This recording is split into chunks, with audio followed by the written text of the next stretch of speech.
आप आंखें खोल लें बागेश्वर बाबा, मैं हिंदू राष्ट्र बनाने के माने सिर्फ इतना कि यहाँ के चंद व्यापारियों को, चंद अफसरों को दूसरों को दबाने का, कुचलने का मौका मिलेगा। आपके मुल्क के रईस बच्चे हिंदुस्तान छोड़ के अमेरिका जा रहे हैं। हमारा मुल्क के एलीट खुश होता है, हमें अपने देश के संसाधनों पे कब्जा करना है, मार्केट पे कब्जा करना है, मुनाफा कमानी है और लोगों को गुलामों की तरह रखना है। इसके लिए ये लोग जनता की एकता को तोड़ने के लिए धार्मिक घृणा पैदा करते हैं। जो जंगें हैं वो विचारों की चल रही हैं।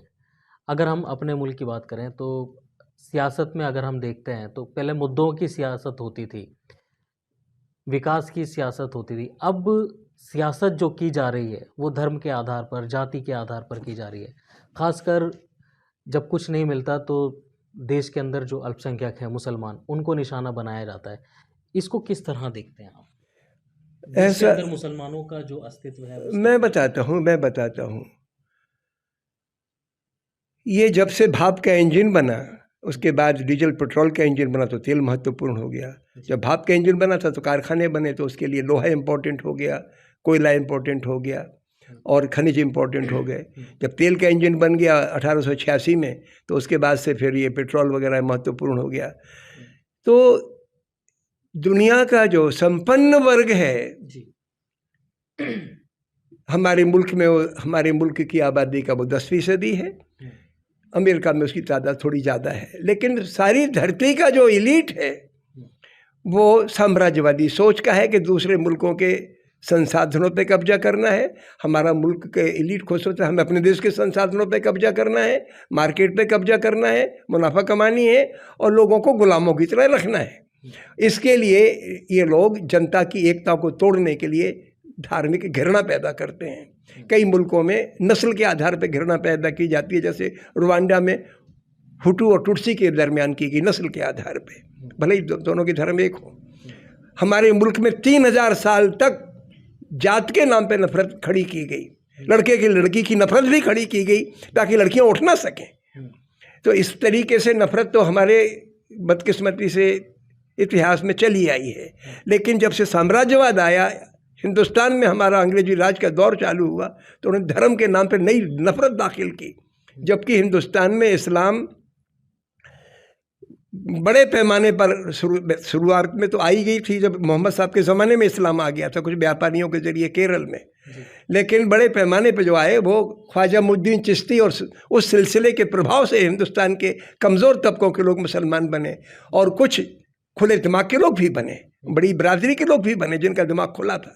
तो धार्मिक घृणा तो हमारे मुल्क में रही नहीं। उसी तरीके से ईसाइयत भी जीसस क्राइस्ट के क्रूसिफिकेशन के कुछ सालों के बाद सेंट थॉमस जब आए तो ईसाइयत आ गई। तो क्या होता है कि इस साम्राज्यवादी दौर के पहले, यानी आज से 250 साल पहले, सारी धरती पर धर्म के मामले में लोग उदार थे।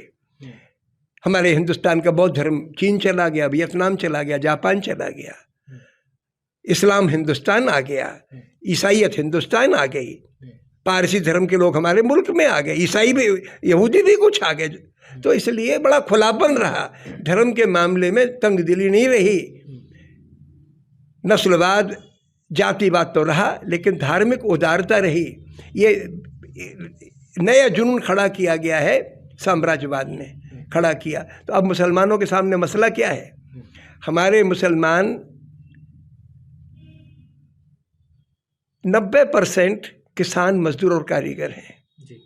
और किसान, मजदूर, कारीगर देश का नहीं खाता, देश को खिलाता है। अपनी कमाई का 50% वो उनसे छिन जाता है। हुकूमत छीनती है या व्यापारी छीनता है या बाजार का प्रोसेस छीनता है, जिसकी वजह से कुछ लोग खरबपति बनते हैं, बड़े बड़े कारखाने बनते हैं, हुकूमतें चलती हैं। इसलिए हमें इंसान के वजूद को मिटने नहीं देना है। हमारे हिंदुस्तान का मुसलमान और हिंदू जुदा जुदा है ही नहीं, दोनों एक ही हैं। ईमान की रोटी खाने वाले और एक दूसरे की मदद करने वाले। हिंदू किसान ने अनाज पैदा किए तो मुसलमान जुलाहे ने खाया, उसने कपड़ा पैदा किए तो उसने कपड़ा पहना। मुसलमान टीचर ने पढ़ाया तो हिंदू बच्चे पढ़े, हिंदू टीचर ने पढ़ाया तो मुस्लिम बच्चे पढ़े। हमारी संस्कृति तो गुथी हुई है और हमारी अकेली नहीं, सारी धरती के अवाम की। इसलिए इनमें जो फासला पैदा करने की, ध्रुवीकरण पैदा करने की साजिश है, इससे हमें सभी को लड़ना है। तो मेरा मुसलमान बच्चों से और लोगों से कहना ये है, आप हिम्मत ना हारें। आपके पड़ोस में जो मास्टर है वो आपका अपना है, चाहे वो हिंदू हो चाहे मुसलमान। अपने बच्चों को पढ़ने भेजो उसके पास, और बच्चों से कहो कि शिक्षक का सम्मान करें। और 4 बच्चे आपको बहकाते भी हैं, धर्म के नाम पे जलील करते हैं, बर्दाश्त करो, सब्र रखो। आपकी लड़ाई उस बदमाश बच्चे से नहीं है, आपकी लड़ाई हुकूमत से है, जो आपके ऊपर पुलिस का कहर बर्पा करती है, लिंचिंग करवाती है, भेदभाव वाले कानून बनाती है, आपके पाँव में बेड़ी जकड़ती है। लेकिन याद रखना कि वो हुकूमत हिंदू समाज के ऊपर भी जुल्म कर रही है, क्योंकि अकेले मुसलमान समाज के शोषण से उसको संतोष नहीं है। मुसलमान तो सिर्फ आबादी का 15% है, उनको शोषण तो हिंदुओं का करना है। तो इनके पर्दे डालने के लिए दंगे कराए जाते हैं, लेकिन असली शोषण हिंदू किसान का हो रहा है, हिंदू मजदूर का हो रहा है, हिंदू कारीगर का हो रहा है। और अगर आप एक दूसरे से के दुख तकलीफ को देखेंगे तो आप इंसान बनेंगे। आपको हथियारों पे भरोसा करने की ज़रूरत नहीं, आपकी ताकत है आपकी सच्चाई, आपकी अहिंसा, और आप खड़े हो जाएंगे। अब देखा जा रहा है कि भारत तो धर्मनिरपेक्ष है, हर जाति धर्म समुदाय के लोग यहाँ मिल करके रहते हैं। अब हिंदू राष्ट्र की मांग उठ रही है। अभी बागेश्वर धाम के जो बाबा हैं वो यात्रा निकाल रहे हैं 16 नवंबर तक के लिए, सनातन हिंदू राष्ट्र की मांग कर रहा है। आप इसको किस तरह देख रहे हैं, या जो इससे भारत है, भारत ऑलरेडी पहले से ही लोग कहते हैं कि हिंदू राष्ट्र तो है क्योंकि हिंदू बहुल देश है ये, लेकिन अब यह है कि इसको कागजों में बनाया जाए, इसको स्थापित किया जाए कि भाई हिंदू राष्ट्र है भारत। इसको किस तरह देखते हैं आप, ये जो इस तरीके की रैलियां निकाल रही हैं और मांग की जा रही है, अब क्या हर हिंदू इस तरीके की मांग कर रहा है देश का? ऐसा है कि इस देश में 30 बरस राम जन्मभूमि आंदोलन चला, मंदिर आंदोलन। वो देश का आंदोलन नहीं था, धार्मिक आंदोलन नहीं था, शुद्ध साम्राज्यवादी आंदोलन था। बागेश्वर धाम के जो पुजारी या महात्मा आए हुए हैं, जो बात कर रहे हैं, हनुमान जी की चर्चा करते हैं, चलो वो ठीक है, लेकिन ये उनका जो कदम है ये हिंदुस्तान की जड़ों पर हमला है, इंसानियत पर हमला है। जिस वक्त धरती पर पूंजीवाद का साम्राज्य, बाहरी साम्राज्यवाद का भी हमला है और देसी साम्राज्यवादी पूंजीपतियों का भी हमला है, कॉरपोरेट का, उससे तो देश को उभरना है। आप ये हिंदू हिंदू चिल्ला के उनकी मदद कर रहे हो, उस शोषण पर पर्दा डाल रहे हो, उनके जुल्म पर पर्दा डाल रहे हो। ये तो गुलामी को बढ़ाने वाली बात है। इसलिए इस आंदोलन को मैं क्या कहूँ, जब उस मंदिर आंदोलन ने देश का इतना नुकसान किया तो ये तो क्या करेगा। अभी ये है कि वो उनका बागेश्वर जो बाबा हैं उनका ये कहना है कि जब मुसलमानों के 57 देश हो सकते हैं, भारत का जब बंटवारा हुआ तो धर्म के आधार पे पाकिस्तान उनको जो है वो दे दिया गया। बौद्धिस्ट का भी देश है, ईसाइयों के भी जो है कई सौ उन्होंने देश बता दिए। अगर हिंदुओं का एक देश बन जाए, एक राष्ट्र बन जाए, तो उसमें आपत्ति क्या है किसी को? हुजूर आप आंखें खोल लें बागेश्वर बाबा, आपके मुल्क के रईस बच्चे हिंदुस्तान छोड़ के अमेरिका जा रहे हैं क्योंकि उनको वहां मौका मिलता है, क्योंकि वो रईस परिवारों के हैं। ये जो आपने पाखंड रच रखा है कि 57 देश मुसलमानों के हैं, मुसलमानों के नहीं है। इस्लामिक कंट्रियां तो हैं? नहीं, हरगिज नहीं है, बिल्कुल नहीं है। इस देश में कोई भी धार्मिक देश है ही नहीं, ना इस्लामिक, चाहे वो सऊदी अरेबिया हो चाहे ईरान हो, कोई मुल्क इस्लामिक नहीं है। हुकूमतें डिक्लेयर कर देती हैं हम तो इस्लाम को मानते हैं, हुकूमत का होती कौन है? ये तो शोषक तबके हैं जो इस तरीके की एसर्शन करते हैं, और उनसे मिलता क्या है? कुछ नहीं। इस्लामिक देशों को क्या मिला? वहाँ के मजदूरों की सूरत देखो क्या है, बोलने की जुबान नहीं खोल सकता आदमी। उनको इस्लामिक देश नहीं कहना चाहिए, वो इस्लामिक देश है भी नहीं। तो कोई भी देश जिसमें अगर हिंदुओं का ही अकेले देश होता, मान लो मुसलमान एक ना होता है, ईसाई एक ना होता, पारसी एक ना होता, बौद्ध एक ना होता, तो भी ये देश को हिंदू राष्ट्र बनाने के माने क्या है? मैं हिंदू राष्ट्र बनाने के माने सिर्फ इतना कि यहाँ के चंद व्यापारियों को, चंद अफसरों को दूसरों को दबाने का, कुचलने का मौका मिलेगा। ये तमाशा काय का हिंदू राष्ट्र हुआ? ये हिंदू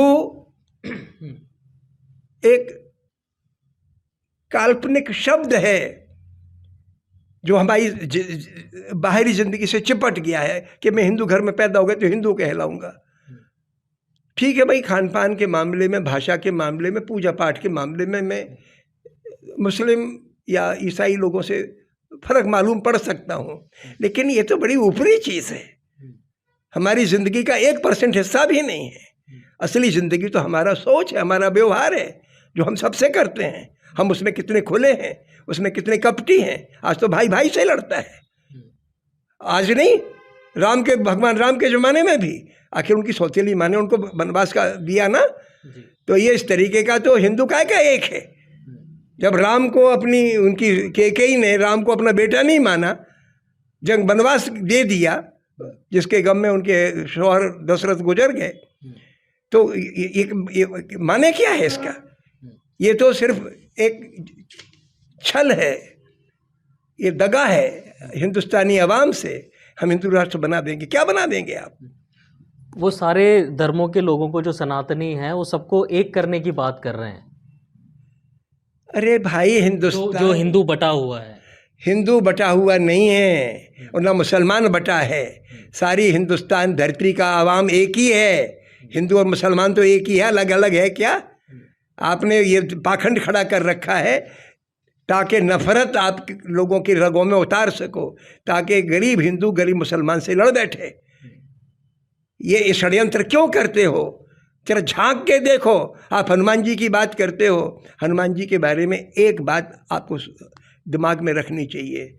इन गुरुओं से मैं कहना चाहता हूँ कि भगवान राम जब जंगल में थे तो सीता को रावण चुरा के ले गया। बंदरों को सुग्रीव ने भेजा कि जाओ पता लगा के आओ। तो महीने भर का टाइम दिया कि अगर नहीं लौट के आए तो हम तुम्हें जिंदा नहीं छोड़ेंगे, डरा दिया उनको।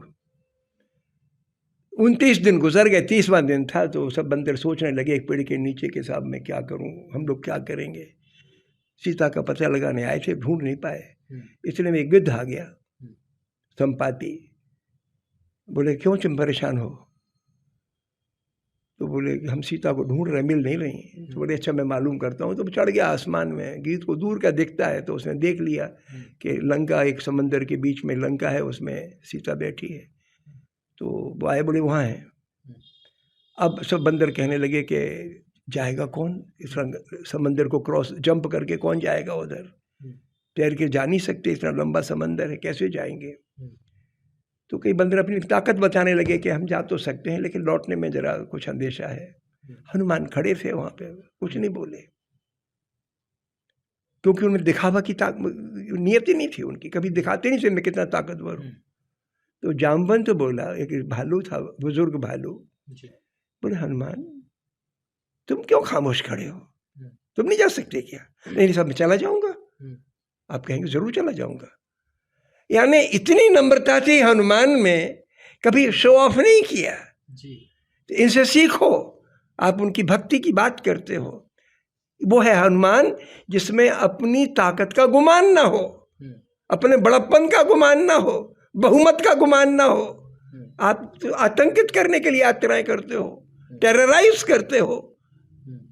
ये क्या पाखंड ओढ़ रखा है, ऐसी यात्राएं गलत है। तो क्या एक ये नए विवाद को जन्म देने की तैयारी की जा रही है? चल ही रहा है विवाद, तो हुकूमत की शह पे चलती हैं सब चीज़ें, ताकि जनता इन्हीं में उलझी रहे, लड़ना तो कुछ नहीं है। हालांकि मुसलमान जो हैं वो इसकी हिमायत कर रहे हैं, इस यात्रा में साथ देने की और चलने की भी बातें कर रहे हैं। वो कह रहे हैं कि हमें कोई आपत्ति नहीं है अगर भारत हिंदू राष्ट्र बन भी जाता है। मुसलमान ये भी बोल रहे हैं। बेमानी चीज़ है, मुसलमानों का ऐसा बोलना भी कोई अर्थ नहीं रखता। थोड़ी हिम्मत पैदा करें। इस धरती पर ना तो कोई मुल्क इस्लामी होगा ना हिंदू होगा, है भी नहीं। 3000 साल से 300 बरस से सारे के सारे तेल वाले मुल्क, कहने को भले ही उनको झुंझुना पकड़ा दो, जैसे किसी मजदूर को आप जाके झुंझुना पकड़ा दो, एक राम की टोपी पहना दो या झंडा लगा दो घर में, तो क्या वो राम का भगत बन गया या वो राजा बन गया? क्या आपने गुलामों को, पूरे तेल वाले मुल्क गुलाम है अमेरिका के और पश्चिमी मुल्कों के इस वक्त। काहे कि इस्लामी राष्ट्र है वो, जिसमें बोलने की हिम्मत ना हो। कोई इस्लामी राष्ट्र नहीं है। उसी तरीके से ना हिंदुस्तान इस्लामी हिंदू राष्ट्र बनेगा। हिंदू राष्ट्र के माने तो ये हो सकता है, अगर कोई जरा भी तमीज़दार है तो कहेगा कि भाई जो कमज़ोर से कमज़ोर आदमी है उसको भी सर उठा के जीने का अधिकार होगा, उसी को हिंदू राष्ट्र कहेंगे या इस्लामी राष्ट्र कहेंगे। राम राज्य तो उसको कहते हैं जिसमें, यानी तसव्वुर में है, वो कभी प्रैक्टिकल नहीं आया, लेकिन तसव्वुर ये है कि जिसमें कोई दूसरे से दुश्मनी ना करे, कोई भेदभाव ना हो, कोई खौफ ना हो, ऐसी हुकूमत को हम धार्मिक राज्य या राम राज्य या खुदा का राज्य या किंगडम ऑफ गॉड कहेंगे। ये है। चलिए, बहुत बहुत शुक्रिया सर बात करने के लिए।